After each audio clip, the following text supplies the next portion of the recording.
We started this series explaining how the workflows of the 2030 vision, together with the challenge of protecting cloud infrastructure in the face of the changing threat landscape, mean that Zero Trust is the security architecture of choice. In this episode, we introduce the Common Security Architecture for Production, or CSAP. CSAP is a Zero Trust security architecture for securing and protecting the integrity of assets, processes, and workflows in the collaborative environment of media production. Like any Zero Trust architecture, CSAP does not assume that the infrastructure can be trusted. There are three core CSAP services: the authorization service, the authentication service, and the authentication rules distribution service. The supporting security components are standard services provided by cloud service providers and by providers of security software for private clouds. We have kept the core security components to a minimum, and most of the complexity is in the cloud provider services that make up the supporting security components. As we saw in the previous video with the workflow example, CSAP is driven by the workflow management. And the final piece in this diagram, at the bottom left, is the organization's global security management. It's simplest to regard CSAP as the three core services and the rest as black boxes that either generate authorization policy requests on the left or provide services on the right. The authentication service makes use of the supporting components of identity management services, certificate services, and trust inference and validation services. We show the authentication service in CSAP diagrams, but it may be a virtual service implemented entirely using supporting security components. Authorization policies originate with authorization policy requests sent by the workflow management. These are turned into authorization rules that are then sent to the policy enforcement points. Let's walk through that in two simple equations. Our first equation says that an authorization policy is the result of an authorization policy request filtered by the organization's global security policies to remove or reject anything in the policy request that is not permitted. And in practice, that would mean that the policy request will be restated if something was rejected. Our second equation shows that an authorization rule is the result of combining an authorization policy with an infrastructure-specific authorization policy template. The authorization rule is a representation of the authorization policy that is specific to a particular part of the infrastructure or a particular service.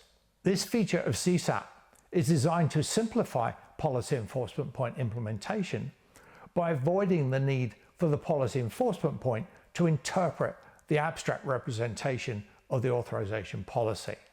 If an authorization policy is authorizing something in two pieces of infrastructure, there may be two authorization policy templates resulting in two authorization rules authorizing the same activity. The third service is the authorization rule distribution service. This service, as its name implies, is responsible for the distribution of authorization rules to the policy enforcement points. It consists of a list of policy enforcement points and a database tracking which authorization rules were sent to which policy enforcement points. There can be multiple authorization rules distribution services, perhaps serving each of two clouds. To reduce complexity, CSAP places a constraint that a policy enforcement point can only be served by a single authorization rule distribution service. However, an authorization rule distribution service can serve multiple authorization services. There is no mechanism in CSAP to resolve conflicting authorization rules. This is because authorization rules would only be in conflict if one authorized something that another rule denied.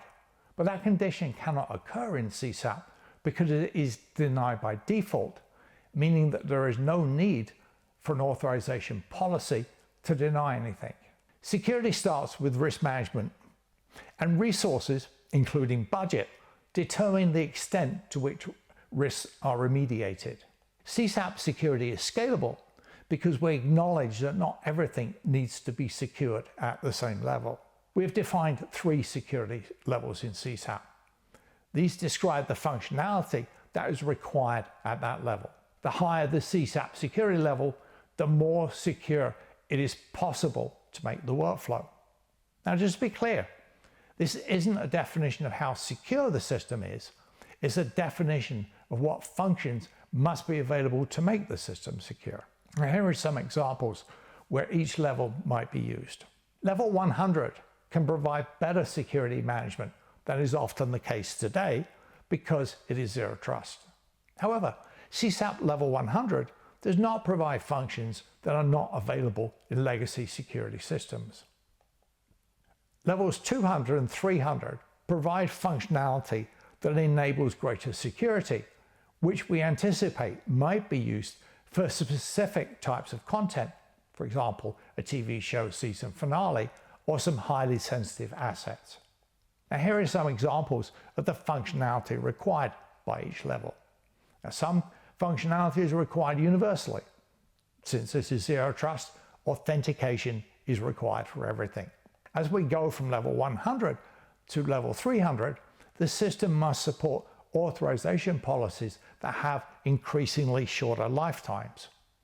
The lifetime of a long lifetime authorization policy might be the duration of a workflow, such as editorial. A short lifetime authorization policy might only authorize a VFX artist to access the resources needed for one day's work. At level 100, assets may be protected by access controls in the infrastructure. At level 200, asset encryption is a required function, and by that we mean encryption of the individual or sets of assets within whatever container they are stored in. Encryption of the container where the assets are stored, which is often what is meant by encryption at rest, does not provide the granularity required by level 200. At level 300, asset encryption is end-to-end. An asset is encrypted when it's created and remains encrypted until it is consumed. Assuming a modern encryption algorithm, this shifts the burden of security from securing the large amount of data that the assets represent to securing the relatively small amount of encryption key data. CSAP security levels are also a hedge against a changing threat landscape. As attacks become more sophisticated, a response might be migration to higher CSAP levels. So, that is CSAP in a nutshell. Our website has the full set of CSAP specifications along with videos like this one and blogs designed to help you with zero trust and with CSAP. That's it for this episode in our series on production security and zero trust. If you have any questions or are interested in getting involved, please get in touch through our website, which is www.movielabs.com. Thank you for watching. If your company is ready to take the next step in implementing the Movie Labs 2030 vision, consider joining the growing global community of implementers who work directly with Movie Labs and its member studios in the Movie Labs Industry Forum. The forum offers you a seat at the table with key industry leaders worldwide who are committed to the 2030 vision and the future of media creation. The QR code on screen now is a link for more information. We hope you'll join us.